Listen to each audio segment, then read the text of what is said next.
Hello and welcome to Sweet Spot DFS. This is a 2019 review of the WGC St. Jude Invitational. It was my worst week of the whole golf year, and I'm going to blame a lot of that because of kind of the different format for this golf course, or this golf tournament, but it wasn't good. So I'm not going to pretend like I did well with predicting who was going to do well, but just needless to say, it wasn't good for me. Look at the spreadsheet.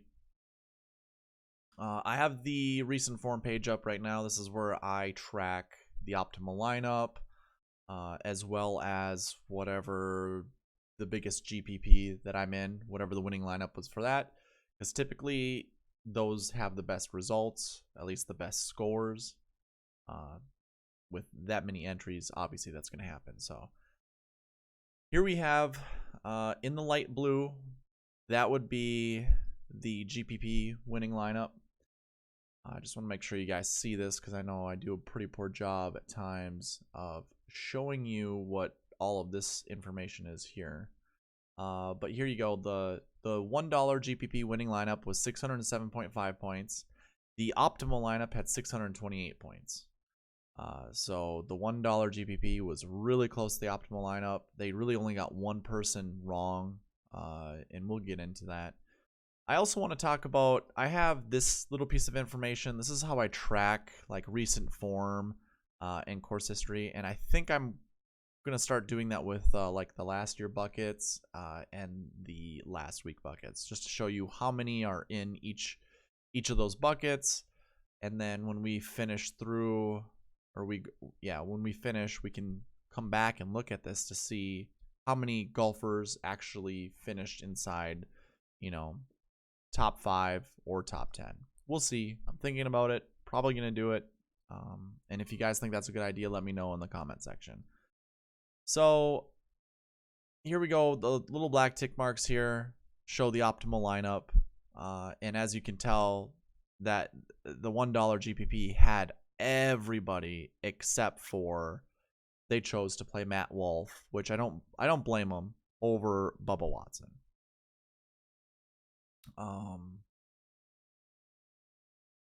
Yeah, I mean, like, I faded Brooks, so I didn't win any money because, again, and that's happened twice this year where I faded Brooks. I faded him at the US Open. I did play him some, but I just didn't play him in a lot. I played a lot of, or I should say I played some Gary Woodland. I just didn't play Brooks. Like I said, this week was difficult to grasp. I thought you needed course history, and obviously the guys here in the top 10, not many of them had course history. But these are the top 50 golfers in the world. That isn't so surprising to me, where they don't have course history but still finished well. Maybe more in the, the cut events. We probably need to, I guess it's probably telling that in those cut events, course history does matter. There are more golfers that will, there's just more golfers for more results, different results.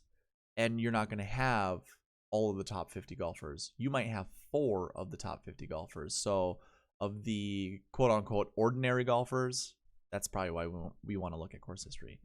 Let's just look at the DK page, because that's where we have the bulk of the information.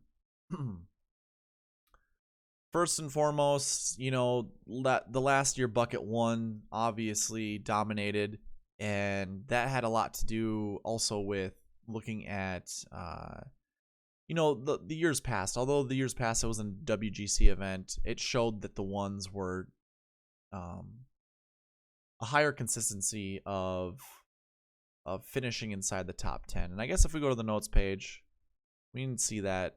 Again, I have not updated it, but for the last year bucket, there's obviously an overwhelming amount of golfers in that bucket. There you can see the totals now.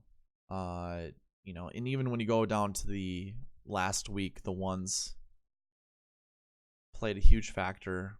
I think,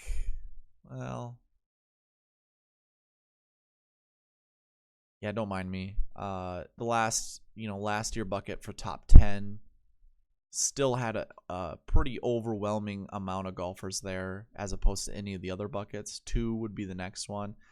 And I had told you guys you wanted to play at least 1-2, but that didn't come to fruition.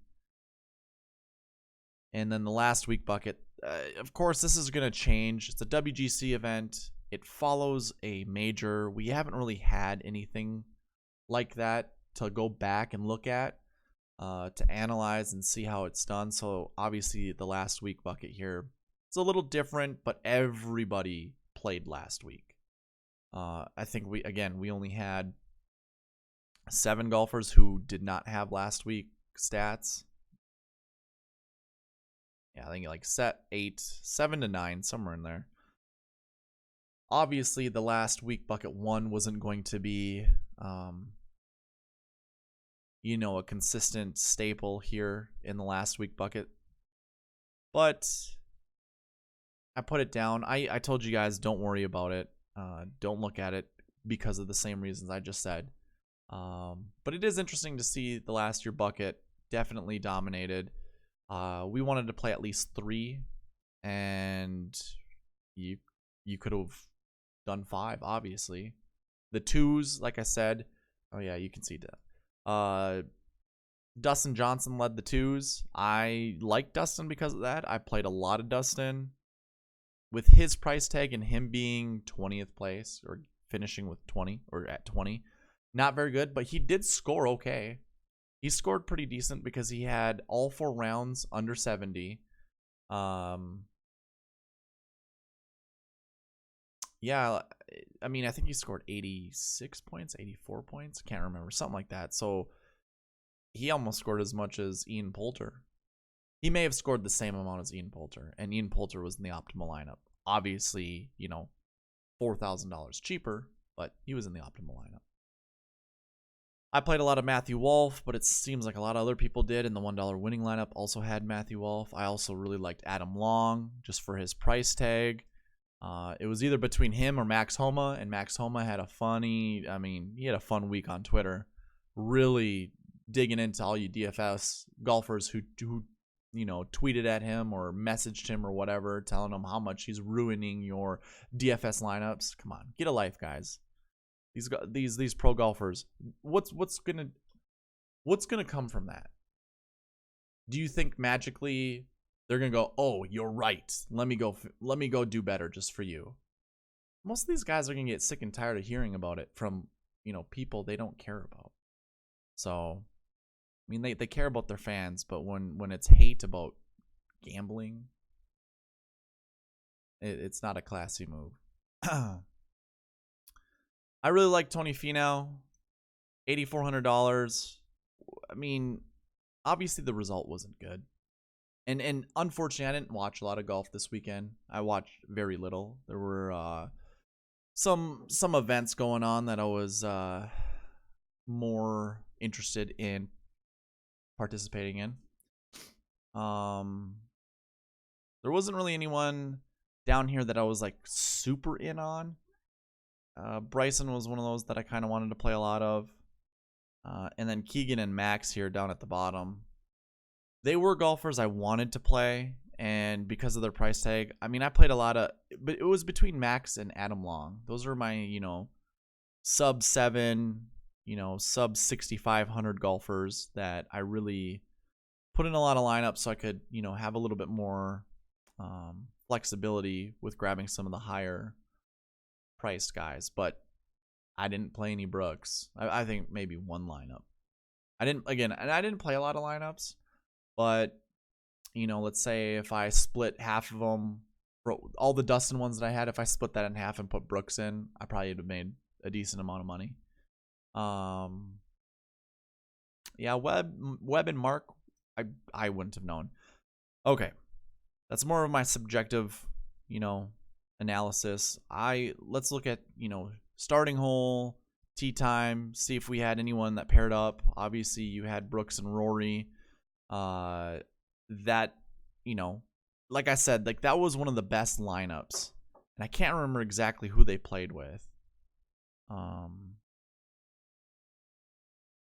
Was it Jason Day? Yeah. I remember in that preview video I was including Keegan. My apologies. That group was pretty decent, and Jason Day, I don't think really finished that well. So that's why I always like finding 2. Very rarely do I want to do 3. But yeah, Jason Day finished 40th. That's not good. All right, so we got that pairing. We also had Tommy with Mark Leachman.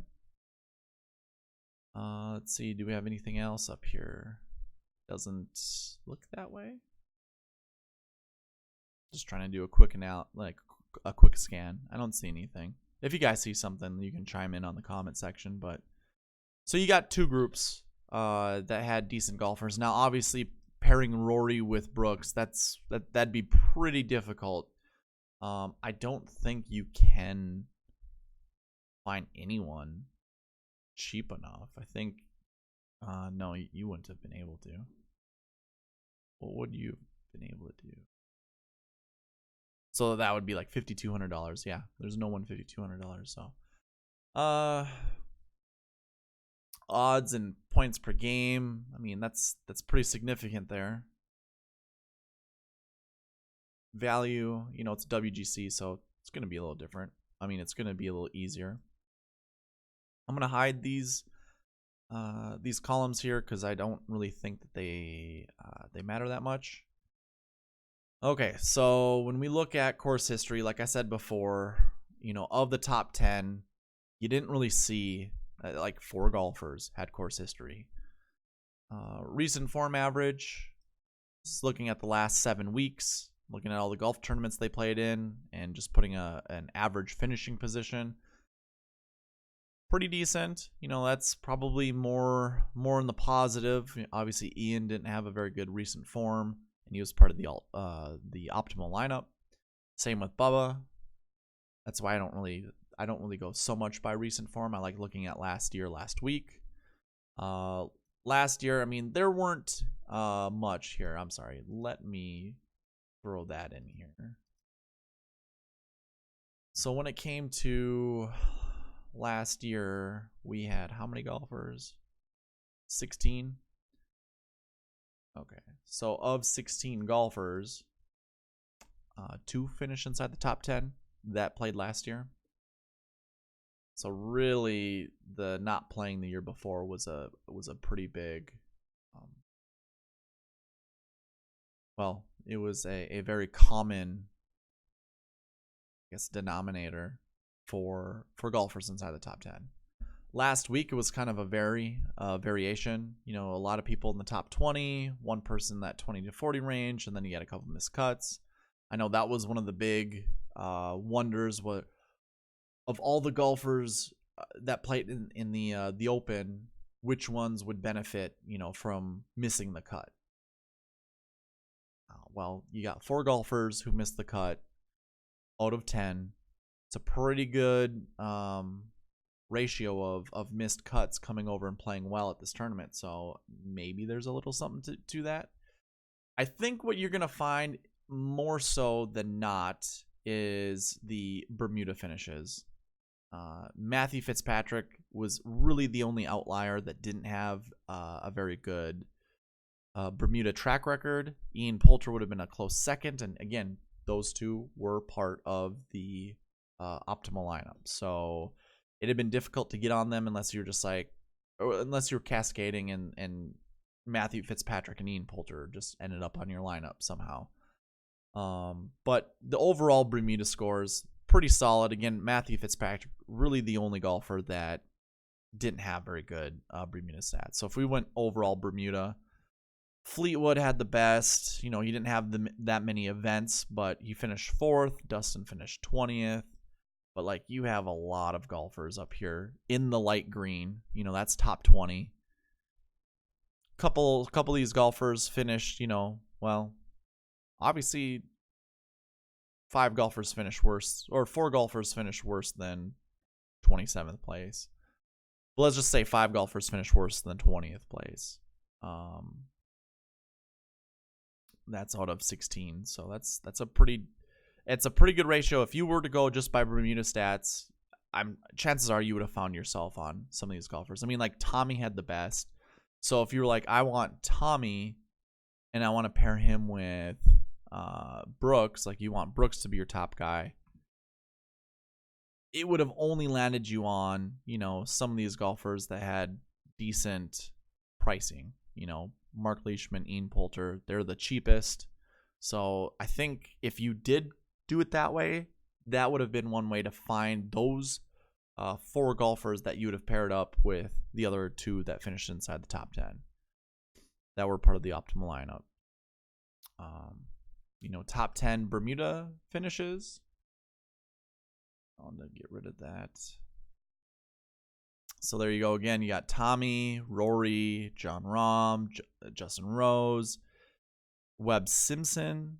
Maybe that's how you got on Webb, is you looked at it like this. Yeah. You don't see Brooks up there. I don't know. Brooks had a 25% rate of finishing inside the top 10 on Bermuda tracks. Let's see what it looks like for the 2019 Bermuda stats. And that's another good tell. I mean, Bermuda really played a huge factor, I think, at this golf tournament. Yeah, look at that. I mean, 2019, there you go. Matthew Fitzpatrick. You know, I don't know how many events that looks at. That might be 2 events.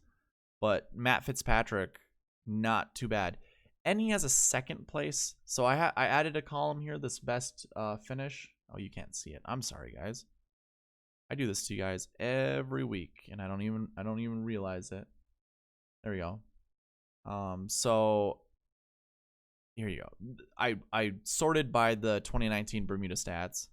Obviously, you see a lot of these finishing positions here. But I added a column called Best Finish, and that's Best Finish on Bermuda. And I know I didn't explain that in the preview, and I apologize. But I added this just to see, you know, which golfers had. I just wanted to see the best finish on there, obviously. But there you go with Matthew Fitzpatrick. Although he has a pretty bad rate with overall Bermuda and finding the top 10, his best finish is second at a Bermuda track. So I don't know if that was in 2019. I mean, if it was a second, this obviously would have had to have been a 43rd place to balance that out to be 20.5 in 2019. Again, if we go here to the sorting by the result, you get a lot of golfers. I mean, Bubba right there with a 4th place finish. That was his best Bermuda finish of all time, not just 2019. This is overall best finish. It's a lot of 2nd and 1st places, and obviously now we change Brooks to 1. You know, having a 1st place finish. So I think Bermuda was the big tell. I would have liked to see course history also. That'd have been really nice to go over or to include. And so I'll hide those, and we'll look at just like the swing metrics, as I like to call them. Other people call them stats. That's fine. To me, they're swing metrics. So, well, that might not be the right. Now that I think of metrics, I mean, I could think of like a swing analysis where there's metrics involved, but let's just call them, okay, let's call them swing stats. There we go. That could also be confusing, but let's just call them swing stats. Tee to green, I mean, it's not bad. Let's see, maybe there's a better way to show this. I really didn't look at these stats beforehand. I have the ranking of what they are in the field for the tournament. There really isn't a tell, guys, honestly. Tee to green, that was a big one. Off the tee wasn't bad. Wasn't like, you know, the biggest thing, because obviously you got two golfers here that were in the bottom 5th or the bottom 2/5 of the bracket. Approach was kind of big. You got some average stats here, but then here in the optimal lineup, like Bubba 47th, that's not good. Ian 43rd, he's also in the optimal lineup, that's not good either. So I mean, this is one of those huge debates of looking at stats prior to coming into a tournament and trying to determine who's going to be good playing in that tournament. How do you tell? You know, we can look right here. Okay, here you go. Here's your top 7 golfers. 4 of them finished in the upper tier, or at least the upper half of the stats, or for the field. The other golfers here, I mean, like, and it's Rory and Brooks, okay? So you can't play those two together. And I mean, you tell me, when you look at these stats, is there a tell that you can figure out by who's going to finish first or even inside the top 10? No, I don't think swing stats are... They're just really cute to look at. That's all. That's all I'm going to say. They're cute to look at. I don't think you can find... I don't think it's worthwhile to look at these.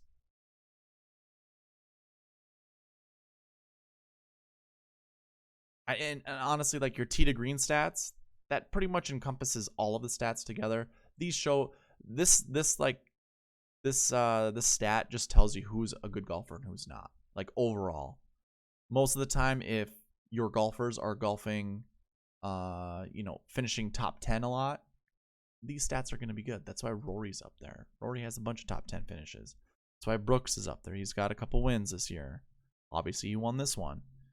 But yeah, you're not going to get on Ian Poulter. You needed him. You're not going to get really on Bubba Watson. That would be a gut feeling. There's just... I don't know. I know it's not the full tell. Like, I've heard that before. It's not the full tell of selecting players, but I don't even think it gives you a good starting basis either. You might find one golfer from the stats that you're like, yep, I'm going to play Brooks because his green and reg rank is 4th, his proximity rank is 9th, and his birdie or better is 5th. You know, like I'm going to target that for him. Or that's going to be for my 10,000 and above golfer. I'm going to look for those stats. And then for the rest of them, I'm going to choose around the green because then I can find, Webb Simpson. I'm being a little cynical right now, primarily because I'd heard one of the DFS guys talk about stats, and he kind of like laughed at a question that was given to him.